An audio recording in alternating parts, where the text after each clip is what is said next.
great to be Santa, even if Santa is bad. Wow.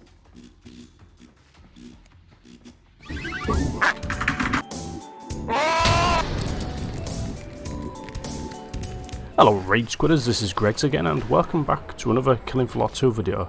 This time we're checking out the Grim Treatments Halloween update. Before we get started, you may notice we've got a slightly different intro, a slightly more disturbing, visceral, gore-laced intro, courtesy of my good friend Captain Dagan. Captain Dagan has done a lot of work for us on Raid Squidders. He's done a lot of the thumbnails, a lot of the art, and he's just a very talented dude. You should check his YouTube and also his Carvin made profile. There's some pretty damn awesome pieces to work on there. He's also going to be updating it soon, so keep an eye out. Check the links in the video description. So now let's talk about this update. What is there? Well, let's have a delve, shall we? So this isn't fully released yet. You can opt in by going to Steam, right click on Killing Floor 2, select a beta, and drop down you will see the beta preview option. So this is about 3 gig download. You get the new map, which is entitled Ashwood Asylum, which is kind of a throwback to the original Asylum from Killing Floor 1, but not quite. It has a little bit of a mix and match variation to it. It's quite a good map actually. It can get really chaotic. Obviously the map's compatible with survival, versus, weekly and endless game modes. One of my favourite community maps, Nuked, has been given the objective mode treatment, which is pretty cool. You have to carry out various mini objectives to complete the story. You also get a nice little cinematic at the end to reward your efforts. It's pretty decent, you should definitely check it out. So you've got 3 new toys to play with. They are variants of existing guns in the game. They're basically Horzine Research Labs experiments. First up are the Buckshot Revolvers, which are for the support class, or the support perk I should say. So they're a variation of the Magnum Revolvers that we all know and love from the Gunslinger perk. So they fire buckshot shells, so they're mainly effective at close range. The animations of the guns might seem familiar. I think they are actually lifted from the Magnum guns, which makes total sense because A, it's a ton of work, and B, the Magnum animations are just awesome, so it's good that they've been carried over. So you've got the Nailgun PDW, which is like a souped up nail gun on steroids, good for the commandos and the SWAT people out there. Eats Ramo like a mofo, but is immense fun to use. Power wise, I don't think it's quite up there with the Chris, which wouldn't make sense because the Chris is just in a league of its own. It's just damn awesome. Speaking of the Chris, here's what you get if you complete the seasonal objectives, which I must say are not quite as demanding this time. I think we've been heard, and the developers have been a little bit merciful. So as you can see, this skin is pretty damn cool. This is the Beyond Horizon Space Elite skin. This is a community skin as far as I'm aware. It's animated at the side, as you can see where the magazine is, and yeah, it looks really cool. It's not too blingy because there's some skins in this game that just make my eyes bleed, but yeah, this is really nice and it's definitely recommended. It's my new favourite Chris skin and it's awesome. And last but no means least, we have the Heel Thrower. Now, when I first saw this gun, I was very sceptical. I thought, what the fuck? In fact, I thought the same for all 3 weapons, because technically they're not new weapons. They're just, just reskins and retweaked weapons to serve different perks, basically. But this is my favourite of the lot, and it's just such fun to use. Obviously, it's a medic-focused weapon. It's just, you can actually heal players and also damage Zeds with the stream, which obviously is a reworked freeze thrower stream. And the secondary fire button gives you the usual darts, healing darts, but it's just so much fun to use, and it's just, I love it, and I'm not sure why, but I do like being a medic, but sometimes the medic's responsibilities are just so heavy sometimes, and you have to just really focus and try and keep your team alive. It's sometimes I wake up at night thinking, that guy died at my hands, but this time I've got the freeze thrower, and it's just awesome, and it's just making my life so much more enriched. Yeah, I do like the freeze throw, it's great. I mean, sorry, heel throw, it's great. It's really cool, definitely, and I'm being serious. Awesome. Now, Tripwire kind of dropped a weapon bomb earlier this month with regards to the premium weapon DLC. So basically, to further support the development of updates for Killing Floor 2, they've decided to go down the premium DLC route, which I don't mind as long as the content is of good quality. I don't mind paying for stuff that's good quality and it supports the developers. Obviously, it's totally optional. If you don't like it, you don't buy it. That's simple as that. The weapons are shared. If you do go onto a server that's where someone's bought the weapons, you can actually use them, so you could try them out, or you could spawn them in. But again, I don't know how polished these current weapons are in the beta.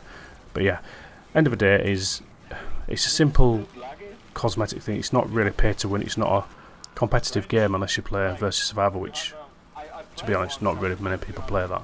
But it is interesting. I'm looking forward to seeing what sort of weapons we do see. Hopefully we'll see some really cool ones, and hopefully I'll dip into my pocket and buy them. We'll see. So I thought I'd show you what is included with the actual current beta. It's on the second beta now, so things have been upgraded slightly. In terms of the actual weapons themselves, so we've got the rhinos here, which we've just spawned in. Obviously I'm playing single player and just messing around on hell on earth, but the rhinos, in terms of the actual model and the textures, they don't look terrible, but the actual gun itself feels a little bit small to say they're actually based on I'm guessing some sort of Magnum gun. As you see there, we just had the ricocheting explosive bullets, which are pretty cool. That's a really, really cool feature. I do like them. Obviously, you can use the gun in single mode, so you can just have one gun rather than two. Like I say, I do like the sights. The sights are pretty cool, pretty badass. There's just something about the size of the gun again, which just, I don't know, it just doesn't feel as meaty as the rest of the guns in the game. But you never know, things are subject to change. We'll see what happens. Now we have the iron thruster for the berserker perk, which I think is going to be a lot more popular. As you can see, it's obviously based on the infamous and legendary lightsaber from the Star Wars films, and it's pretty badass actually. Obviously it's sharing characteristics with the, I would say, the katana, with the swish animations, the the stabbing animations, and the actual, when you press reload you do the animations where you flick off the blood, or you twirl the katana very fancily. I think it is basically borrowing a lot of traits from that, but I mean, look at it, it looks pretty awesome. It's got a good sound, it looks pretty damn cool. And also, something a little bit different, whenever you parry or you get a kill, you'll notice the percentage bar in the bottom right hand corner. So that builds up and you can do basically an ultimate fire attack, which is pretty devastating. It can knock a lot of the big guys down, if not kill them outright. And it's a cool little addition. I do like it, and I think this will be the one I'll be purchasing, because at the moment, even its current form, again, subject to change, anything can change when it's released. I do like it, and it is a lot of fun. So hopefully, yeah, we'll get a lot of people buying this to support Tripwire in their endeavours to make Killing Floor 2 awesome, because I think it is definitely worthy of a purchase from the two that we've seen so far. Just about to unleash hell, as you can see. In 5, 4, 3, 2, 2, 2. Oh, just unleash hell for God's sake, please. There you go.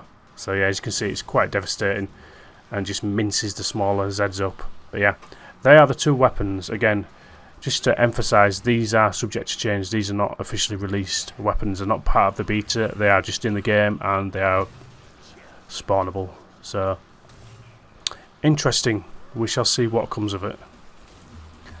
So in terms of the main meat of the content, this is pretty much it. Obviously there are a lot of pieces of content that are not available during the beta, which is the Z economy changes. There's tons of new skins, there's tons of event specific skins and rewards, there's Steam achievements, there's time limited Halloween objectives, again, tickets, cosmetics. There's the quality of life improvements to the game, which is, there's a rather large list of quality of life improvements, tweaks, perk refinements here and there. Even the Abomination boss has been reworked to make him more of a challenge, more enjoyable to fight. And basically, as with each update, comes many refinements, changes, a lot based on community feedback, and generally good stuff. So, I think we've come to the end of the video. I didn't want to make it too long because the last video was like 40 minutes, so I thought make this one a little bit shorter. So, to recap, this is the opt-in beta for the Steam version of Killing Floor 2.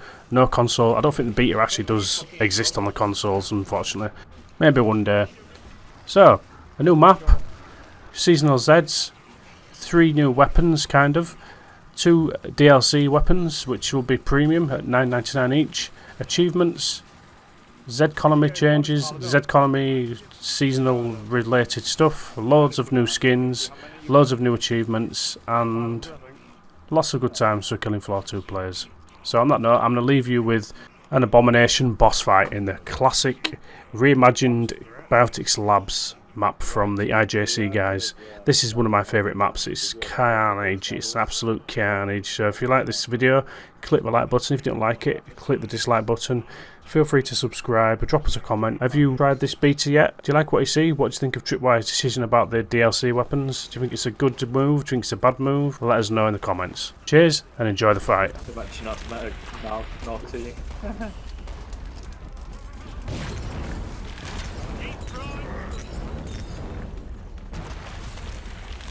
nutmeg, naughty. Too much nutmeg, naughty. Is he on the floor? I think he goes down when you knock his armour off. I can't see. Sometimes you gotta decorate your own tree. Happiness is, as they say. Evil is afoot. Ah, the box grenade is hit. Well, Just kite him. Too much nutmeg, naughty.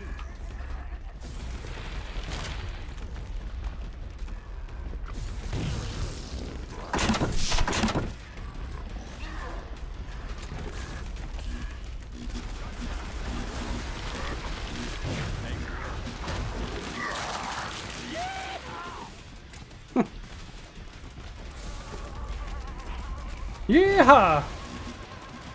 Box of jingly bullets looking for a home. Poison's too good for you.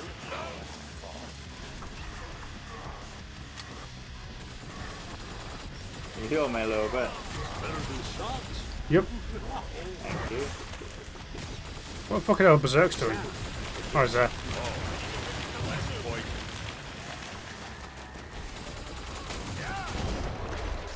Oh, what the fuck was that? Ammo box for some deserving boy or girl. Better than salts. Whoa! Jesus. I'm stuck. Wow. Yeah, I got that bug you got with the hands. Yeah. I'm stuck, I Yeah, can't get out. Really? Yeah, I can't get out of it. Oh, what the fuck? I cannot close the door. The team's intact.